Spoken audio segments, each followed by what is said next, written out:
আসসালামু আলাইকুম রহমতুল্লাহি ওবরকাতুহু। সম্মানিত দর্শক, বাংলাদেশের রাজনীতিতে শেখ হাসিনার কতটুকু গুরুত্ব রয়েছে বা আগামী দিনে তিনি রাজনীতিতে ফিরতে পারবেন কি পারবেন না, ক্ষমতায় আসতে পারবেন কি পারবেন না, বা সারা জীবন কি তাকে পলাতক হিসেবে থাকতে হবে কিনা, এসব বিষয়ে আলোচনার চাইতে সবচেয়ে গুরুত্বপূর্ণ যে বিষয় সেটা হলো চলমান এই সময়টিতে কেন বারবার প্রতিদিনই তাকে নিয়ে আমরা আলোচনা করছি। কেন টেকনাফ থেকে তেঁতুলিয়া পর্যন্ত বারবার শেখ হাসিনা, শেখ হাসিনা? কেউ গালি দিচ্ছে, কেউ তার পক্ষে বলছে, কেউ তার জন্য দোয়া করছে, কেউ তাকে চাচ্ছে, কেউ তাকে নিয়ে স্বপ্ন দেখছে, কেউ তাকে নিয়ে ভয় পাচ্ছে, কেউ দুঃস্বপ্ন দেখছে ইত্যাদি আরও অনেক কিছু। যেমন আমি একবার একটা অনুষ্ঠানে বলতেছিলাম যে শেখ হাসিনা আসতে পারে দিল্লির পক্ষ থেকে। তো কমেন্টস বক্সে গিয়ে দেখলাম যে একজন লোক, বেশ সিনিয়র পরিচিত লোক, তিনি বললেন যে রনি ভাই, আপনি এই কথাগুলো আর কখনো বলবেন না। এর কারণ হলো গত ১৫ বছর ধরে তার দ্বারা এতটা নির্যাতিত হয়েছি যে সে সে ফিরে আসবে এই কথা স্মরণ করার সঙ্গে সঙ্গেই আমার দম বন্ধ হয়ে যায় এবং আমার মধ্যে আতঙ্ক তৈরি হয়ে যায়। সাইকোলজিক্যালি আমি ডিসঅর্ডার হয়ে পড়ি। তো এই যে একটা অবস্থা, মানে আমি নিজেও ঠিক এই বিষয়গুলো জানতাম না। তার ফলে কি হচ্ছে, এই বাংলাদেশে শেখ হাসিনাকে যে আলোচনা, এটার মনস্তাত্ত্বিক বিষয়টা অনেক অনেক গুরুত্বপূর্ণ বাস্তবতার চাইতে। যদি আপনি বাস্তবতা ধরেন তাহলে শেখ হাসিনার বয়স এখন প্রায় ৭৮ বছর। আমাদের দেশের আবহমান বাংলার যে স্বাভাবিক অবস্থা, এই ৭৮ বছর বয়সে কর্মক্ষমতা থাকে না। দ্বিতীয়ত, তার চোখ এবং তার কান এ দুটো সেই ২১শে আগস্টের যে ভয়াবহ গ্রেনেড হামলা, এই গ্রেনেড হামলায় তার এই দুটো অঙ্গ মারাত্মকভাবে যাকে বলা হয় আহত হয়েছে, ক্ষতিগ্রস্ত হয়েছে। ফলে তিনি কানে কম শুনেন এবং চোখেও ঠিকমতো দেখতে পান না। তো এই দুটো জিনিসে যখন মানুষের ভারসাম্য থাকে না, অর্থাৎ শোনা এবং দেখার ক্ষেত্রে, তখন সেখানে অনেক কিছু ইমব্যালেন্সড ঘটনা ঘটতে থাকে। তিনি ক্ষমতায় ছিলেন অনেকে বলেনি, কিন্তু বাস্তবতা হলো যে কোনো মানুষের যদি দৃষ্টিতে প্রতিবন্ধকতা থাকে এবং শ্রবণে প্রতিবন্ধকতা থাকে, দৃষ্টি এবং শ্রবণ প্রতিবন্ধী হিসাবে তিনি অন্য ১০টা স্বাভাবিক মানুষের মতো নন। ৩ নম্বর হলো তিনি যে ট্রমার মধ্যে গিয়েছেন, একটার পর একটা ট্রমা। ১৯৭১ সনে তার প্রচণ্ড ট্রমা, এবং অনেকে বলেন যে জয়ের মধ্যে অটিজম আছে, তো বা পুতুলের মধ্যে অটিজম আছে। এটা অস্বাভাবিক কিছু না। এর কারণ হলো জয়ের জন্ম সেই ১৯৭১ সনের এই মুক্তিযুদ্ধের সময়। তো এই পুরো মুক্তিযুদ্ধের সময়টিতে সারা বাংলাদেশের যে অবস্থা, সেখানে একজন গর্ভবতী নারী হিসেবে তার মধ্যে যে ট্রমা ছিল, সে ট্রমাটা অটোমেটিক্যালি জয়ের মধ্যে চলে যাবে, এবং এটাই প্রকৃতির নিয়ম। ফলে জয়ের মধ্যে ট্রমা থাকবে, জয়ের মধ্যে অটিজম থাকবে, অস্বাভাবিকতা থাকবে, এবং শেখ হাসিনার মধ্যেও থাকবে, এতে কোনো সন্দেহ নেই। আবার পরবর্তীতে ৭৫-এর ১৫ই আগস্টের পর তার জীবনে যে ঘটনা ঘটেছে, শেখ হাসিনার জীবনে যে ঘটনাগুলো ঘটেছে, সেই ঘটনা আপনার আমার জীবনে যদি ঘটতো, আপনি আমি অনেক হয়তো উন্মাদ হয়ে যেতাম, পাগল হয়ে যেতাম, অনেক আত্মহত্যা করতাম। কিন্তু তিনি বেঁচে আছেন। ফলে তার এই বেঁচে থাকাটা অন্য স্বাভাবিক ১০টা মানুষের মতো নয়। সে সিংহাসনে বসেছে, গণভবনে থেকেছে, মাছ ধরেছে, অনেক কিছু করেছে, দালাল ফড়িয়াদের সামনে বসে রং তামাশা করেছে। কিন্তু তার যে ছোট ভাই শেখ রাসেল, তো শেখ রাসেলের যে প্রিয় মুখটি তার সামনে এসেছে, শেখ কামালের মুখ এসেছে, শেখ জামালের মুখ এসেছে, এবং বঙ্গবন্ধুর যে পরিবার, মানে অন্য ১০টা পরিবারের মতো নয়। সে আবহমান বাংলার একটা সাধারণ পরিবার। আপনি দেখবেন যে শেখ হাসিনাকে সে বুকে জড়িয়ে ধরে ঘুমিয়ে থাকতেন, শেখ রেহানাকে আর এক বুকে জড়িয়ে ধরে থাকতেন, বাচ্চাদের সঙ্গে তার যে সম্পর্ক, তার মা সারাদিন পান খেতেন, ফজিলাতুন্নেছা, তারপর ওই পান খেয়ে খেয়েই দেখা গেল সে রাজনীতি নিয়ন্ত্রণ করতেন। একটা খুব স্বাভাবিক একটা পারিবারিক বন্ড তাদের মধ্যে ছিল, এবং এটা শেখ হাসিনা তার চাচাতো ভাই বোন থেকে শুরু করে সবার সাথে এই পারিবারিক বন্ডটা তিনি এখনও রক্ষা করেন, ছোটদেরকে স্নেহ করেন, এবং কোথায় আত্মীয় স্বজন আছেন, অনেক দূর সম্পর্কের আত্মীয় স্বজন, কেউ ফুফু খালা অসুস্থ হয়েছেন, তিনি কিন্তু দেখতে যেতেন তাদেরকে।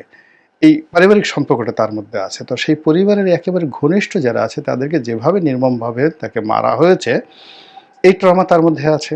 এরপর যখন রাজনীতিতে আসছে, রাজনীতিতে তার উপর ২১শে আগস্টে গ্রেনেড হামলা হয়েছে।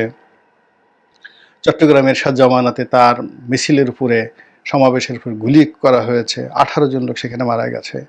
তিনি যেখানে গেছেন সেখানে তার উপর ঢিল ছোড়া হয়েছে, গুলি করা হয়েছে।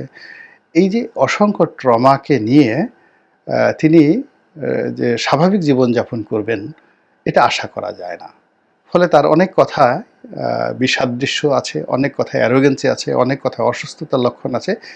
এটাই স্বাভাবিক। কিন্তু যতদিন তিনি ক্ষমতায় ছিলেন, রেগুলার মেডিকেল ট্রিটমেন্ট, মানুষের ইতিবাচক কথা, মানুষের যাকে বলা হয় প্রমোশন, বিভিন্ন কারণে তিনি দেখা গেল যে রাষ্ট্র ক্ষমতার এই চেয়ারে বসে অনেকটা সুস্থ ছিলেন। কিন্তু এখন তিনি প্রবাসে আছেন এবং শি হ্যাজ লস্ট এভরিথিং।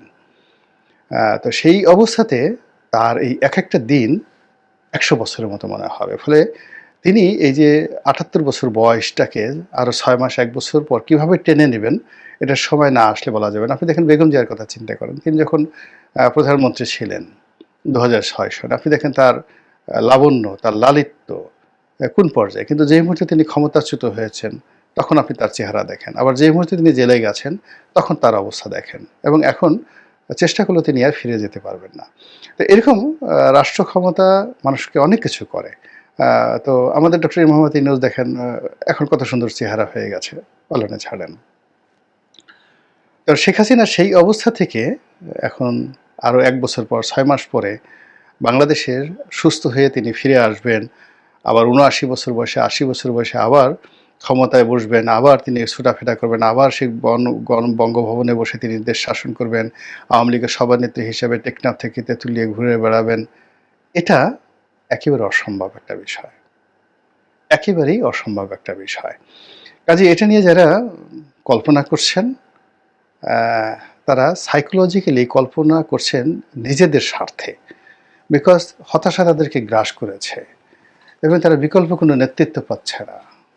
আরবিতে যেটাকে একটা শব্দ আছে, এজহারে তাজাল্লুল, মানুষের মধ্যে একটা গোপন মেশিন থাকে। সেই গোপন মেশিনের কারণে মানুষ করে কি, অন্যের যাকে বলা হয় আনুগত্য করে, তার কাছে মাথা নোয়ায়, তার হাতে চুমু দেয়, তার নেতৃত্ব মেনে নেয়। এই যে মানুষের মধ্যে যে অপরের আনুগত্য করার যে তার যে প্রবৃত্তি, এটাকে আরবিতে বলা হয় এজহারে তাজাল্লুল। এই জন্য অনেকে মাজারের কাছে চলে যায়, অনেকে পীর বাবার কাছে চলে যায়, অনেকে নেতার পিছে গিয়ে বসে থাকে, কোনো কাজ নাই কর্ম নাই, ঘর থেকে বের হয়ে ইভেন স্ত্রী, নববিবাহিত স্ত্রী, তাকে রেখে চায়ের দোকানের সামনে এসে ১ কাপ চা খেয়ে একটা বিড়ি ধরিয়ে বা একটা সিগারেট ধরিয়ে ওই পাড়া মহল্লার একটু নেতা টাইপের তার একটু কথা বলা, গুণগান করা, এই জিনিসগুলো মানুষের মধ্যে সহজাত। তো এইরকম অভ্যাস আমাদের যেহেতু সব মানুষের মধ্যে আছে, এই জন্য যারা আওয়ামী লীগ করেন তারা এখন বিকল্পভাবে তো কাউকে পাচ্ছে না, তারা এই শেখ হাসিনাকে, তার এই বয়সকেই তারা এজাহারে তাজাল্লুল হিসেবে ব্যবহার করে, এই তিনি আজ আসছেন কাল আসছেন, এটা বাস্তবে সম্ভব না হলে ওটা দিয়ে তিনি বেঁচে থাকার অবলম্বন হিসেবে এই কথাগুলো বলে তিনি এক ধরনের তৃপ্তি পাচ্ছেন। এবং এইটা হলো ওয়ান সেট অফ ইলিউশন, কল্পনা। এই কল্পনার সঙ্গে আপনার প্র্যাকটিক্যালি ম্যাথমেটিক্যাল যে বাস্তবতা, মানে অঙ্কের যে বাস্তবতা, এটা সম্ভব নয়। এগুলো এক। ২ নম্বর হলো যে আওয়ামী লীগের রাজনীতি আদৌ সম্ভব হবে কিনা। এখানে দেখেন বাইরে যারা গেছে তারা কথাগুলো বলছেন, বিভিন্ন কথাবার্তা বলছেন, এখানে এদের এই কথাগুলো দ্বারা আশান্বিত হওয়া কোনো রকম রিজন নাই। আপনি আওয়ামী লীগ রাজনীতি করতে পারবে কি না, তার বাস্তবতা হলো আওয়ামী লীগের যারা নেতৃবৃন্দ এখনও বাংলাদেশে আছেন তাদের কাছে জিজ্ঞাসা করুন। আপনার সার্জিসের কাছে জিজ্ঞাসা করার দরকার নাই, বিএনপির কাছে জিজ্ঞাসা করার দরকার নাই, কারোর কাছে জিজ্ঞাসা করার দরকার নাই। আওয়ামী লীগের অন্ততপক্ষে হাজার হাজার নেতাকর্মী আছেন যারা বাংলাদেশে আছেন, কেউ পালিয়ে আছেন, কেউ যাকে বলা হয় পালাননি, কিন্তু আওয়ামী লীগ করেন এবং আজীবন তারা মৃত্যু পর্যন্ত আওয়ামী লীগ করবেন, এরকম তাদের ডিটারমিনেশন আছেন। তো তাদের কাছে জিজ্ঞাসা করেন যে আওয়ামী লীগ কীভাবে রাজনীতি করবে। আপনি তাদের কাউকে বলেন যে আচ্ছা ঠিক আছে, আপনি তো আওয়ামী লীগের একটা সাধারণ সদস্য হওয়ার জন্য আপনি তো উদ্গ্রীব ছিলেন, এখন আপনাকে আওয়ামী লীগের দপ্তর সম্পাদক বানানো হলো, সেন্ট্রাল দপ্তর সম্পাদক। আপনি যাই একটু বঙ্গবন্ধু এভিনিউ আওয়ামী লীগ অফিসের সামনে দাঁড়ান তো, দেখেন তো এই বাংলাদেশে যারা আছে তারা কেউ সাহস পায় কিনা। কিংবা ধরুন আওয়ামী লীগের সেক্রেটারি হওয়ার জন্য কত মানুষ বলতে গেলে যে আওয়ামী লীগ যখন ক্ষমতায় ছিল জীবন দিয়ে দিত। এখন আপনি আওয়ামী লীগের যারা পালিয়ে আছে এবং যারা বাংলাদেশে আছে তাদের সবাইকে একটা প্রস্তাব দেন যে তোমাকে আমি 1 কোটি টাকা দেবো না, মানে 10 কোটি টাকা দেবো বা 100 কোটি, যার যত টাকা আছে দেবো, তুমি আওয়ামী লীগের সেক্রেটারি হিসাবে আগামীকাল 12টার সময় এসে এই আওয়ামী লীগের ধানমন্ডির যে অফিস আছে সেই অফিসের সামনে এসে বসো এবং 3 দিন যদি তুমি ওখানে বসে অফিস করতে পারো আমি তোমাকে 1 কোটি টাকা দেবো, যার যার সামর্থ্য 2 কোটি টাকা দেবো। আপনি দেখেন কাউকে পান কিনা।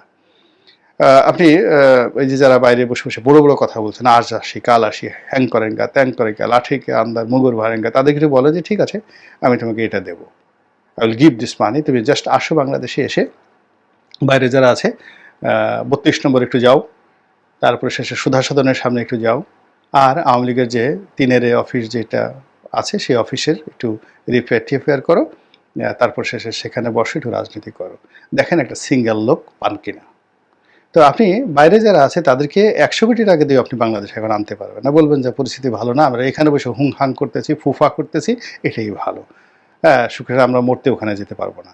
আবার বাংলাদেশে যারা আছেন, যারা বলতেছেন আজ শেখ হাসিনা আসবে কাল আসবে, তো শেখ হাসিনা আসবে তো এখানে আওয়ামী লীগের নেতাকর্মীদের উপর নির্ভর করে, তো যাদের উপর নির্ভর করে আসবেন তাদেরকে একটু বলেন যে আপনি একটু 0 পয়েন্টে গিয়ে দাঁড়ান, তো নূর হোসেন চত্বরে গিয়ে দাঁড়ান, রাজু ভাস্করের যে গিয়ে দাঁড়ান, ঢাকা বিশ্ববিদ্যালয়ের জহুরুল হল ঐতিহ্যগতভাবে আওয়ামী লীগের দখলে, আপনি একবার একটু জহুরুল হলের একটা রুমে গিয়া জয় বাংলা বলে আসেন। তো এরকম লোকগুলো, আপনি সাহসী মানুষগুলো যতক্ষণ পর্যন্ত না পাবেন ততক্ষণ পর্যন্ত রাজনীতি হবে না। তো এটা অলৌকিক কোনো বিষয় না, এটা রাতারাতি আপনার ভিতরে একটা বারুদ ঢুকিয়ে দিল, রাতারাতি আপনার ভিতরে মেডিসিন 2টা ইঞ্জেকশন ঢুকিয়ে দিল, করোনার ইঞ্জেকশনের মতো আপনি অমনি জয় বাংলা বলে একসাথে 1 কোটি লোক রাস্তায় নেমে গেলে, এটা কোনোদিন হয়নি।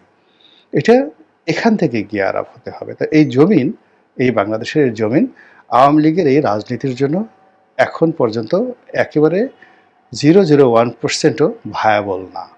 যা আছে মানুষের মনে আছে, হৃদয়ে আছে, অন্তরে আছে। এখন এটাকে ভায়াবল করার জন্য, আওয়ামী লীগের রাজনীতিকে আবাদ করতে হবে, একদম কৃষির মতো। আবাদ করার জন্য কি করতে হয়? প্রথমত আপনি একটা জমিকে টার্গেট করবেন, সেটা আগাছা বাঁচতে হবে। তা আওয়ামী লীগের আগাছা কি? আগাছাকে আপনি বেছে ফেলেন, আওয়ামী লীগের যেই জিনিসগুলো আগাছা আছে সেই জিনিসগুলো আগাছা বেছে ফেলেন, জমিকে পরিষ্কার করেন, নাম্বার 1। নাম্বার 2 হলো এই ভূমিটাকে কর্ষণ করতে হবে, মানে মাটি কুপিয়ে সুন্দর করে ওলট পালট করে ঠরে সেটাকে চাষের উপযুক্ত করতে হবে। সেই কর্ষণটা কি? টেকনাফ থেকে তেঁতুলিয়া পর্যন্ত আওয়ামী লীগের যারা নেতাকর্মী আছে আবর্জনা মুক্ত করে, যারা কৃষক হবেন আওয়ামী লীগের, সেই যারা আওয়ামী লীগের মাঝি হবেন, তাদেরকে এই আওয়ামী লীগের জমিটা চাষ করতে হবে।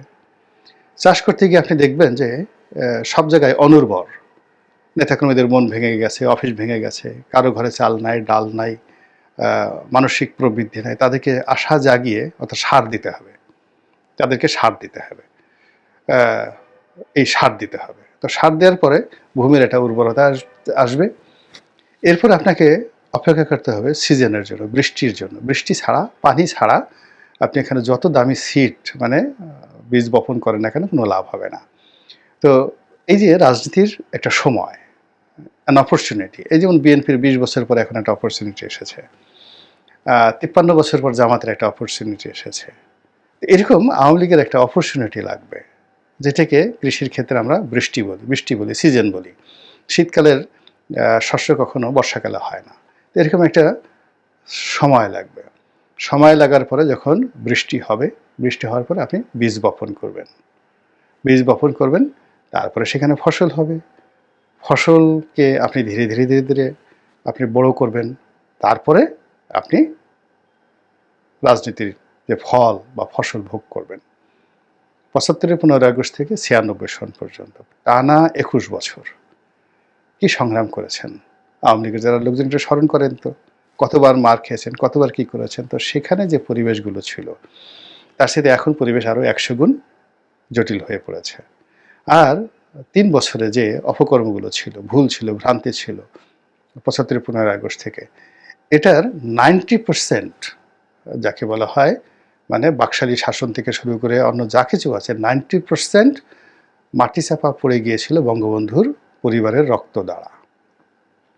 বাকি 10%, এই 10%কে যাকে বলে কাটিয়ে ওঠার জন্য ২১ বছর শেখ হাসিনার মতো নেতৃত্ব লেগেছে, আব্দুর রাজ্জাকের মতো নেতৃত্ব লেগেছে, ডক্টর কামাল হোসেনের মতো, তারপরে এর পেছনে কে না শ্রম দিয়েছে? জহুরা তাজউদ্দিন দিয়েছেন, মিজানুর রহমান চৌধুরী দিয়েছেন, ডক্টর কামাল হোসেন দিয়েছেন, আব্দুর রাজ্জাক দিয়েছেন, অসংখ্য মানুষ, আমেনা মানে জহুরা তাজউদ্দিন দিয়েছেন, সাজেদা চৌধুরী দিয়েছেন।